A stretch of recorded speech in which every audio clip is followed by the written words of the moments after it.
Participating in building a temple is just this is Iskcon is not just any other movement. That is for sure. Because it is not motivated to technically build temples. The whole movement is about giving this message. Making people own something that is worthy. We want to own worthy things. Why are we crazy for brands? Because we think that that is worthy. Prabhupada made Krishna a brand. Today people feel a sense of pride associating with Iskcon, not just because of Iskcon, but because of the whole culture and tradition it gives. All over the world. It takes extraordinary faith to do this. So, in a way, many of Prabhupada's disciples, after so many years of his not being on the planet, they say that Prabhupada built a world, Prabhupada built a home in which everyone can take shelter. So what does that everyone mean? Because before all this time, forget about Hinduism, people were not even united in basic spiritual things. It had all become ritualistic. Even today in India, most people lack the basic sense of what the identity of Hindu is all about. People are born in religious families. They may say, I am an Iyer, and I am an Iyengar, I am a Brahman, I am a Vyas, I am a Joshi. Or they may quote some surnames which are Trivedi, Chaturvedi. But they understand nothing. They have no sense of wisdom.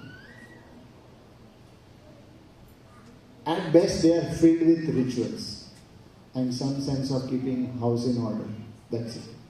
But they lack serious purpose. Prabhupada understood that whatever happens in New York will happen in rest of the world, the rest of America, and whatever happens in America is going to happen in the rest of the world.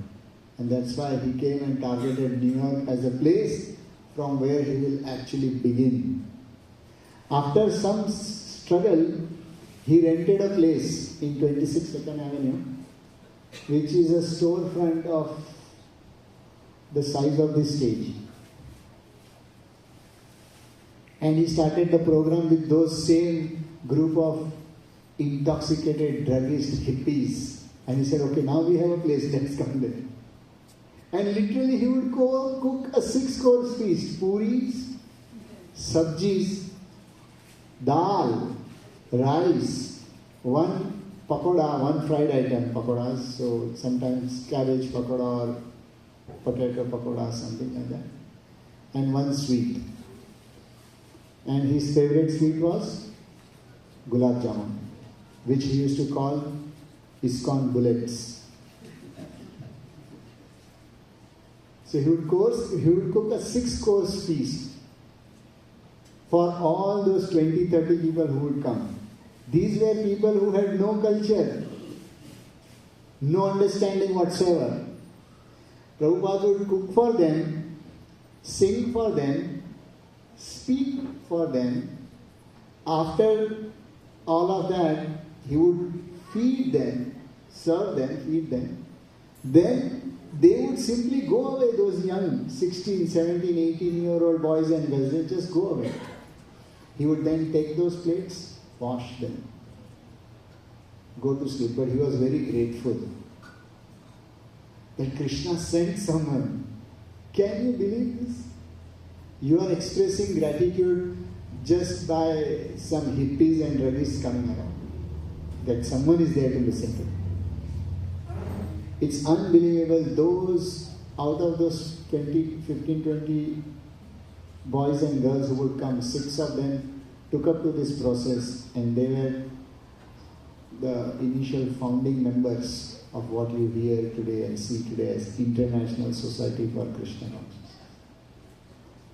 It is no less than actually giving shelter, just like Krishna, we were seeing this drama. By lifting Govardhan hill, Krishna gave shelter to the helpless Brajvasis Prabhupada built Iskcon in that manner to those helpless people who were seeking some meaning and purpose. After so many years, we have asked those people that what exactly did you like in what Prabhupada was speaking. They said nothing. We did not understand anything he said. He spoke about Krishna. We had never heard of him. And that was black God in a racist America. Those days, you having a black God, that was again a big problem of acceptance. And then you have a black God with a white girlfriend, Radha. So these American devotees were telling us that nothing made sense in what he spoke. Absolutely nothing. And he would speak in Bengali, which nobody understood what he was trying to. But the only thing which was attractive of him is this old man is working so hard and he likes us to be with him. That he's looking forward that we are going to come. He cooks for us, he serves us, and he enthusiastically spent time. He said that was the most attractive. Someone really loved us, someone cared for us, and someone was trying to sincerely give us some wisdom. It is the endeavor and the effort which was the most attractive. And because of which, then they took up to this process. After they took up to this process, then they started understanding the philosophy. When Prabhupada initiated some of the disciples, after the first initiation, Diksha, Samaroh, when those devotees got initiated, then Prabhupada wrote a handwritten note. For those of you who have got initiated, you should follow the 4 regulative principles. No meat eating, no intoxication, no illicit sex, no gambling. And you should chant minimum 16 rounds of the Hare Krishna mantra. Can you imagine? Those people got initiated and they had no idea what they had to follow. And next day morning they started following. It is inconceivable how things happen. But see this in the light of how when someone has extraordinary faith in words of God, how miracles unfold. Logic has its limitations. Faith does not. Wisdom has its limitations. Faith does not. In our Vedic traditions, there is a verse, Mukam karoti vachalam. If you are dumb, you may still become an eloquent speaker. Pangum langhe te giri. You may be lame, but you will become qualified to scale the biggest of the mountains. Yat kripa tamaham mande Shri Guru Dinetaranam Paramanandamam. If your mercy is there, my dear Lord, anything is possible. So today when we are hearing and we are here on this occasion of Govardhan Puja, a similar thing happened. When Krishna was small, young, he was stealing the hearts of Brajvasis by many of his sweet pastimes. But then at one point of time he thought that now people also need to take me a little bit more seriously. Because he was so cute and so sweet and all that is fine. But people should take him a little bit more seriously. So on this occasion of what we celebrate today as Govardhan Puja, it was a tradition, a natural tradition. For those who are forest dwellers or staying nearby forests, their worshipable gods are some specific trees and mountains and rivers. Even today, if you meet the tribes of Amazon or even the Vanvasis of India or the Sentinel Islands, where it is said to be a 10,000-year-old civilization, even today they don't wear clothes. They have no idea how the world has changed. Their gods are certain trees and certain hills and mountains even today. So where Krishna was born, that area was known as Vrindavan. It was one forest. So essentially, although it was a town, in a way small village, but it was a village within a forest. So they used to have an annual festival of worshipping Indra, because Indra is known to be the god of rains, and it is only because of water that you grow vegetation, and because of vegetation and crops and grass, the cows eat that, and because of that you have milk, because of that you have ghee, you have yogurt, you have sweets, and so on. So it was all because of rains, that was their calculation, and they used to worship Indra. So one day Krishna thought that let me realign their faith properly towards me. And therefore he said to them, what is the need of worshipping Indra? And Krishna gives this argument. We are not Janapadas. Janapadas means those who are living in cities. A city person may not exactly understand what is the value of nature. Why? Because let's say in the city, for you just need to pay some bills. As long as you are paying your dues, the water supply comes, food is coming, everything is coming. But those who live and sustain on land, they know that if the rain does not come on time, you get no water, you get no crops, you are dependent on nature. City people, they are not dependent on nature. And therefore they may have gods which are some different. So Krishna is arguing, city people may be worshipping Indra, for them it's okay, it's there's some god in the sky giving rains, but we are forest dwellers. It is because of the hill, even by botanically or by this wherever there are mountains and hills, it's the seasons are good, there are proper rains and so on, basically. So Krishna gives this argument. If we never had Govardhan, where would our cows graze? Where would we get good grass for the cows? How would we get good milk? And so on. He gives so many such arguments and convinces the Brajvasis that essentially, because for our small town it is Govardhan who is contributing the most, instead of Indra, we should worship Govardhan. Now that logic was not wrong. Even the logic of worshipping Indra was not wrong in the broader scheme of things, either of them. But when Krishna tried to present the argument, it was so convincing to the Brajvasis that they accepted this argument. And they all prepared to dovetail all their offerings, of which were done with great effort, with the first crop and harvest and this and that, which they had planned for Indra, they decided to dovetail it to Govardhan. Krishna gave an argument why you should not feed Indra. He said, Karmana jayate jantuhu.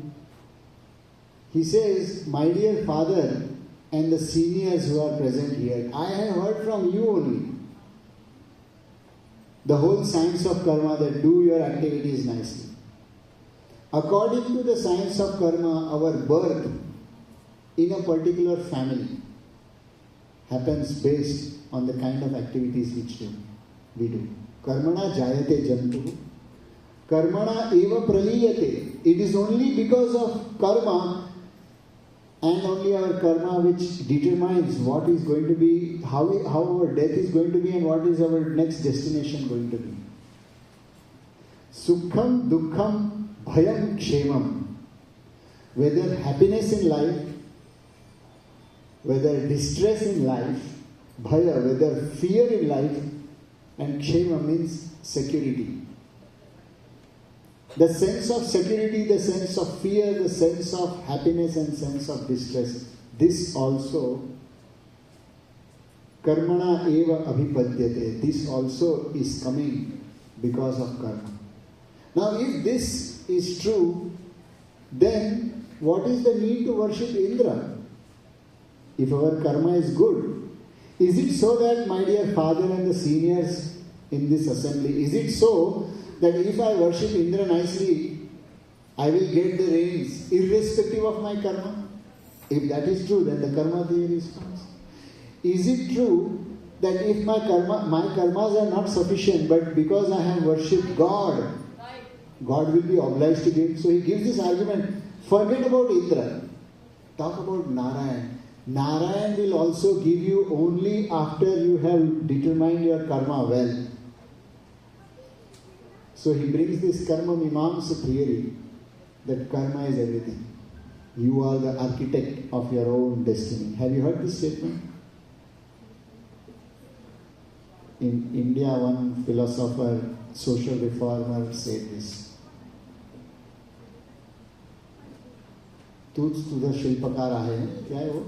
इसका आगे तूच तुझा भाग्याचा शिल्पकार, जीवनाचा शिल्पकार आहे. मराठी में You are the architect of your own destiny.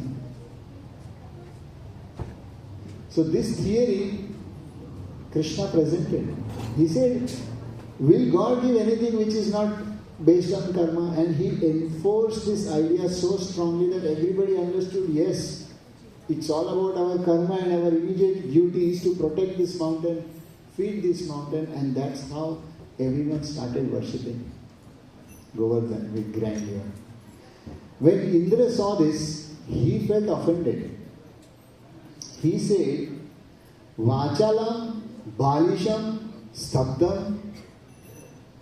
He said, look at how stupid and foolish are these Brajvasis. They are listening to this person who is Vachalam. Vachalam is very talkative. Krishna was very talkative and argumentative. When you have to convince someone, you have to be smart and talkative both. So Krishna was that. So he says Vachalam, Balisham, and he is childish. If his arguments are not convincing, just like a child when he does some zid or is obstinate, then people listen. Acha, theek hai. Let us oblige him. So Vachalam, Balisham, Stabdam, he has no knowledge. However, Agnyam Pandita Maninam, this little boy thinks himself to be a Pandit. And the Brajvasis are listening to him. Krishna Martyam Upashritya, these Brajvasis are taking shelter of Krishna, who is simply an ordinary child. Jai Giriraj Govardhan ki.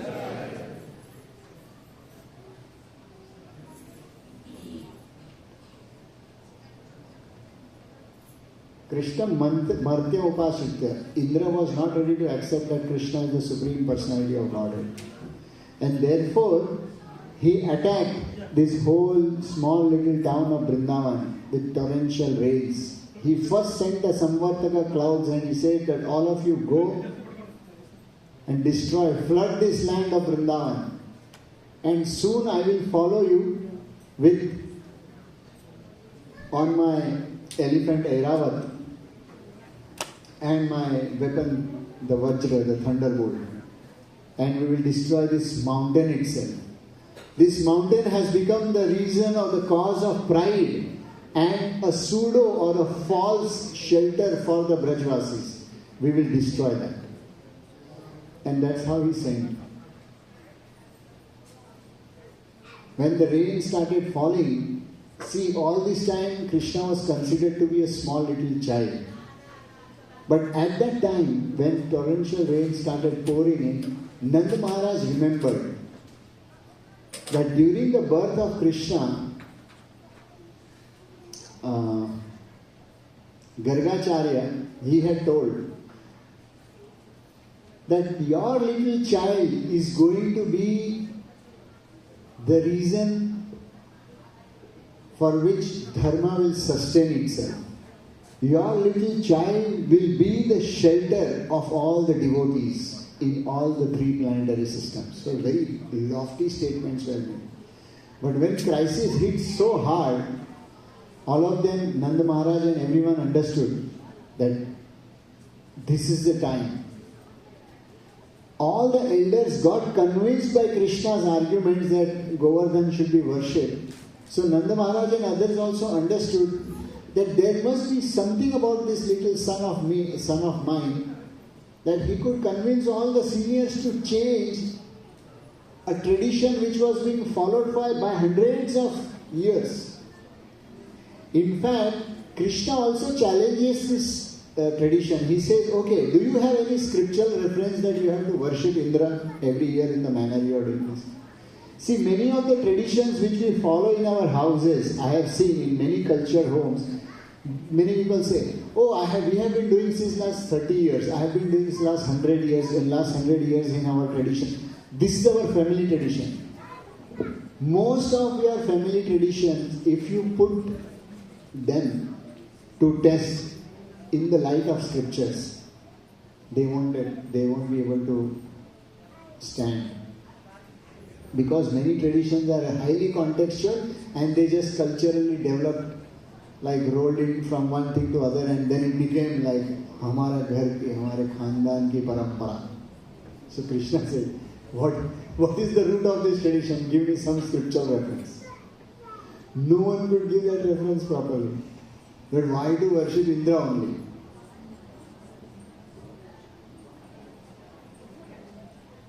So Nanda Maharaj is thinking that if this little boy had the power to uproot a tradition which was followed for hundreds of years, that means he must be someone.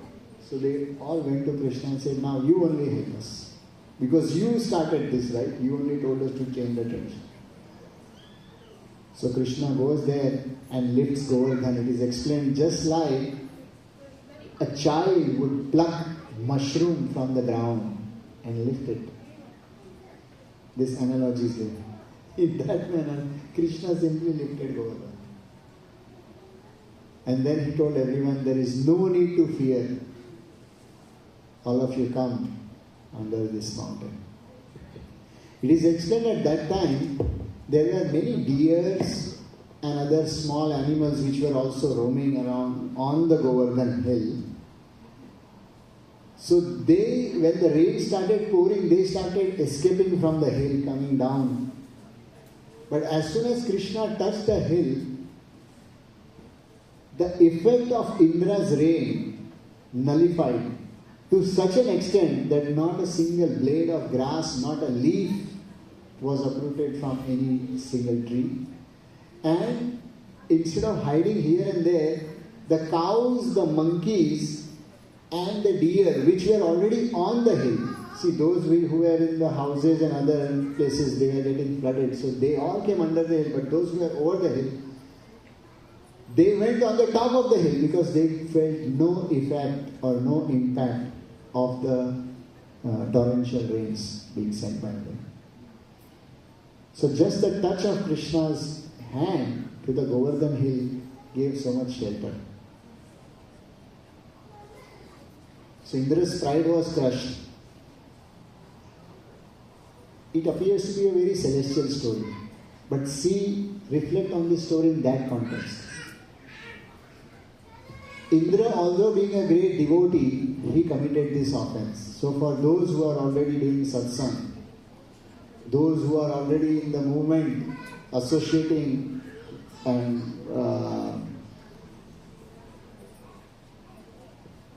very motivated to preach, build the center and so on, please understand, if Indra could become proud by the very efforts, very blessings of Krishna, it is possible for all of us, when we are doing some services, that we get infected with the pride of Indra in a similar manner. And when that comes, then Krishna takes it personally. See, Krishna treats devotees and demons differently. When the demons have pride, Krishna destroys them completely, in the sense that they are dead, direct mukti, no tension. But when devotees are infected with pride, then Krishna will embarrass them. Like he embarrassed Indra in front of everyone. He is the God of all the gods. Varun, Chandra, Vayu, Agni, everybody is working under Indra. And they are managing the direct department heads of this universe. And he was embarrassed that all his powers failed in front of a small 7-year-old little boy. So much so that the clouds which pour rain during destruction, Samvartaka cloud, where every drop of the rain is of the size of an elephant trunk.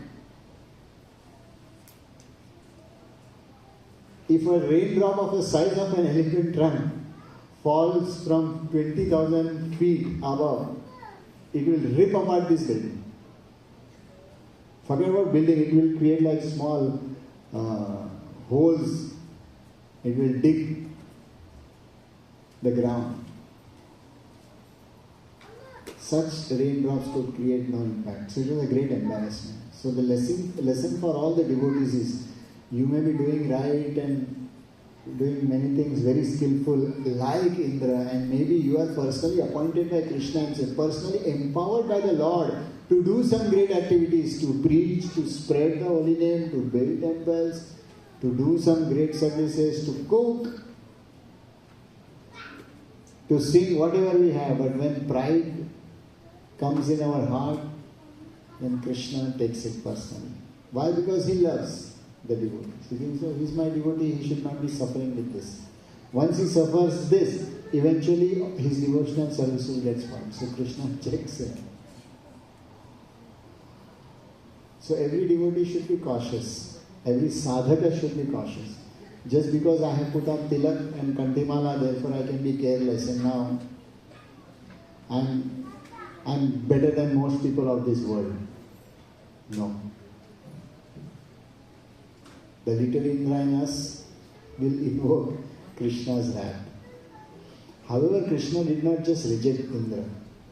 Indra did a greater offense. Indra hurt all the Brajvasis together. So he corrected Indra.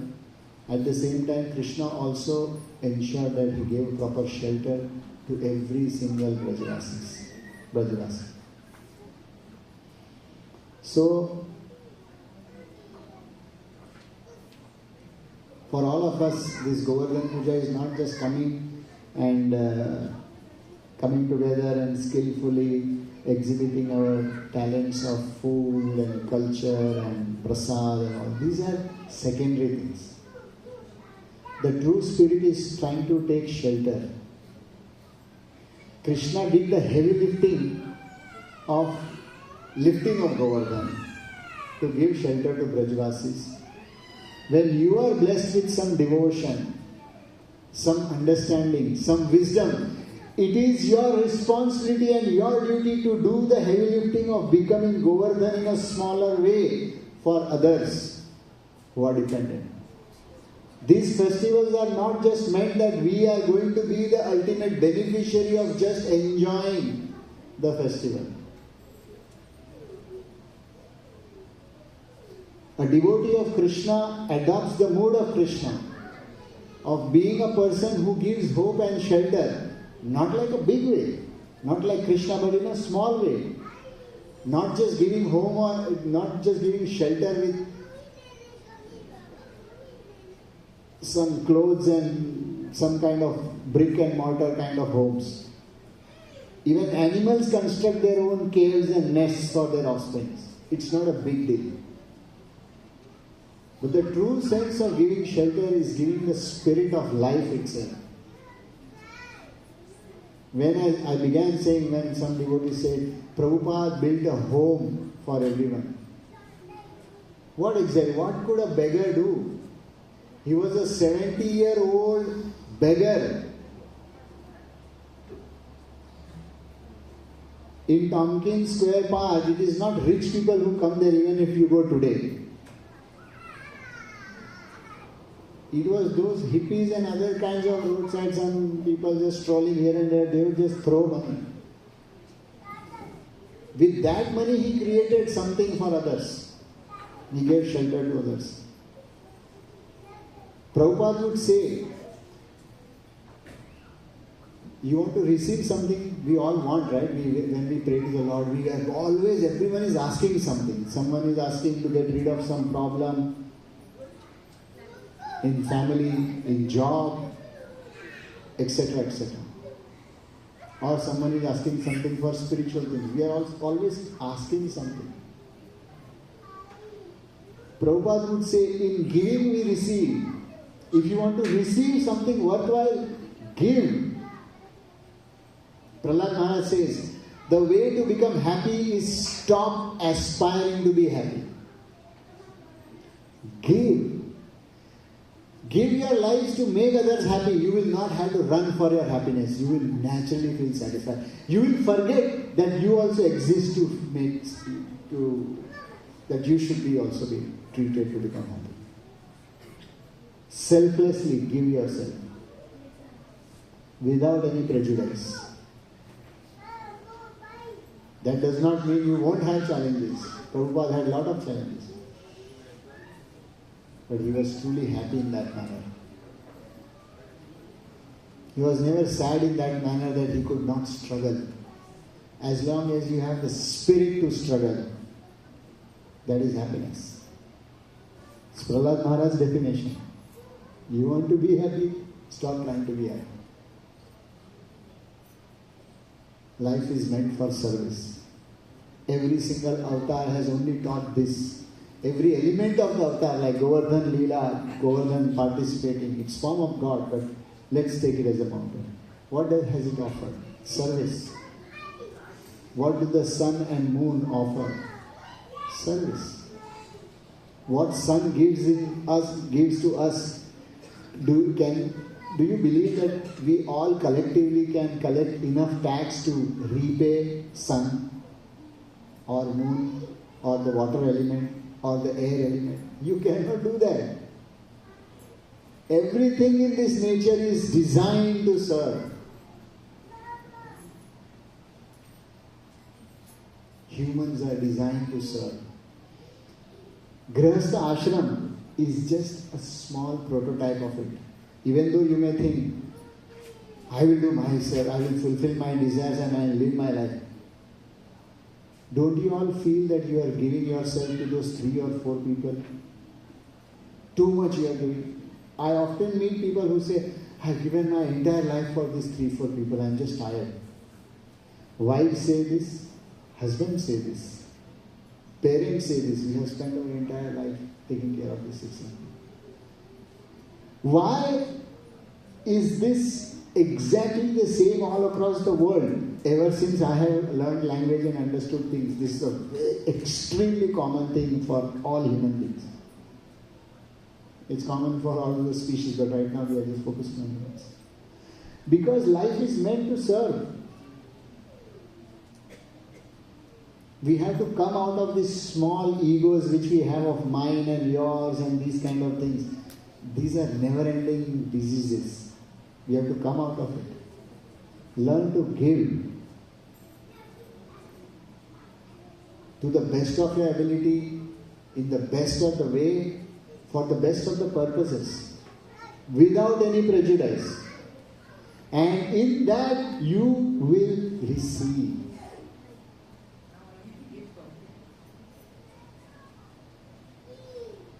That's so true. You just need to experience how does that work. And that brings so much fulfillment. So much fulfillment. In this beg, borrow, steal and just being in your own cocoon, it's such an extremely tiring affair. You will become old before even 70 years of age. You will lose hope even before 70 years of age. This old man, Prabhupada, he was full of life at 70 years of age. That those hippies who had lost sense of life, they became full of life seeing this old man with his shaking hands and trembling. Prabhupada would sometimes raise his hand and say, and just wiggle his arm. You know, the skin is hanging forward. He said, this is what I am. You all are young, you can do more.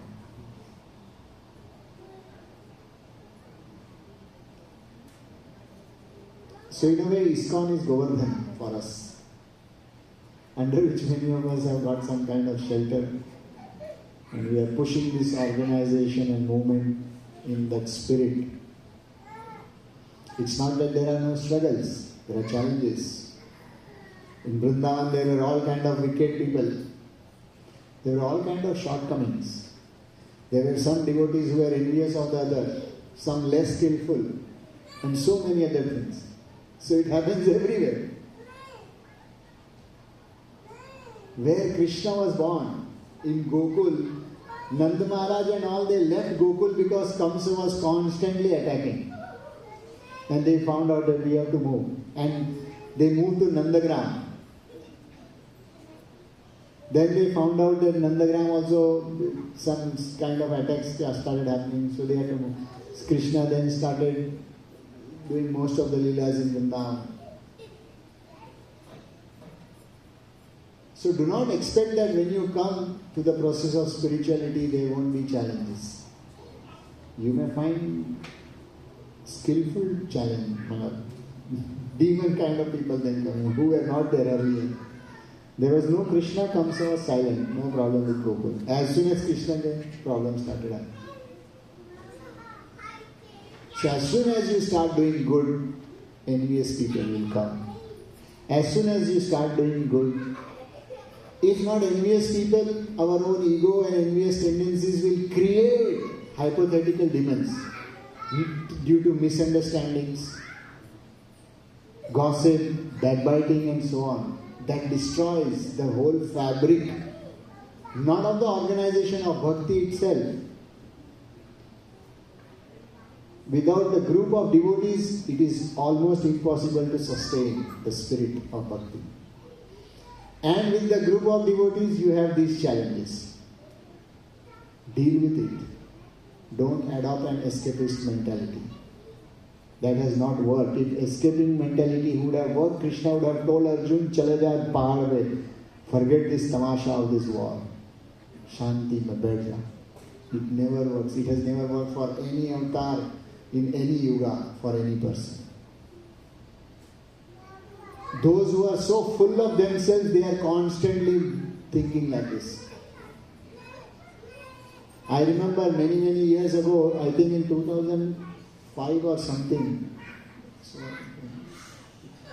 almost 20 years ago, we were in Vrindavan, and one person who was appointed to take care of the temple, which was Iskcon Vrindavan at that time, had a lot of problems. The one section of mafia had taken control over the guest house and the restaurant, another section had taken control of the stores. So devotees would go to Vrindavan, but they did not know that the entire economy where they are eating and buying things, it's all a mafia controlled business.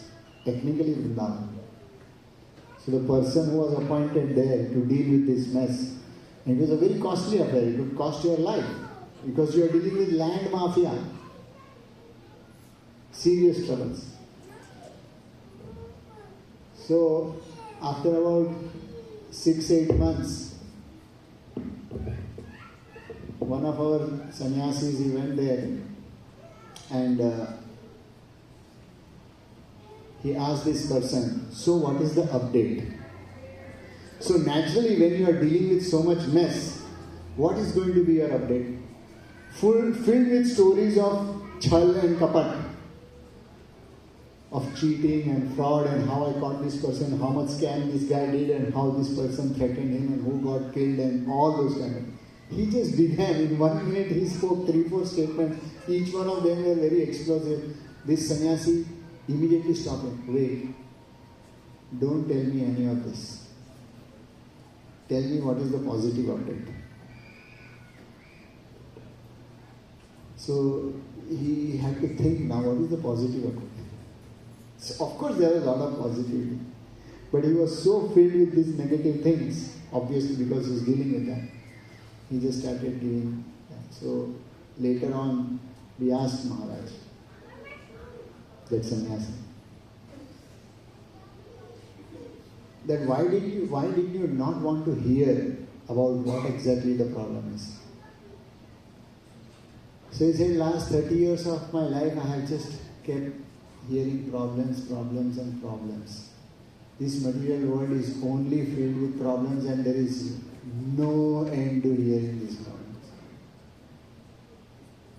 I know what the problems could be. Just tell me what good has been achieved amidst all these problems. And each time he kept expecting, give me a little bit more good, more good, more good in the chaos. And eventually that mentality percolated in so many of the leaders and they just thought, okay, this whole mess, don't think and focus on the mess. Just think on the good and increase the good and good and good. And eventually the land, the property all became free of those demons, mafias. It took almost 15 years, not a small time. 15 years of brutal beatings and someone died, some people died also, all those things happened. And now it's free. I just gave you a very tough example. Most of us don't have these kind of problems. But if you are so filled with only how the world has to treat you honorably and nicely and so on, you are never going to be able to get enough time to practice your spirituality. Do not focus on the problems of your life. Just like, if you have a glass of dirty water, there are two ways to make it clean. Either you first remove all the dirt and keep the empty glass and then fill it with pure water, or just start pouring good water. So it will take time. The dirt will become slowly, lesser and lesser and lesser, and eventually the whole water will become transparent. But it will become transparent only when you are trying to fill it with good water. And initially when you are trying to fill it with good water, it appears to be hopelessness. A hopeless effort that there is some water, but no, it's still muddy. No, just keep pouring and pouring. Trust me. When you read Bhagavatam, it is nothing but ordinary people struggling, but making a sense of their life by doing some little good. People like Ajamil, they progressed. People like Indradumna, who became Gajendra, he became delivered. So fill your lives not with the stories of your own false ego. Fill your life with stories of the Shastras and Scriptures. Take shelter of those powerful devotees who are like Govardhan. And you also become little bit Govardhan for someone else. This is the true spirit of Annakot. Shri Giriraj Govardhan Bhagwan ki jai. Krishna Bhagwan ki jai. Srila Prabhupada ki jai. Thank you all very much.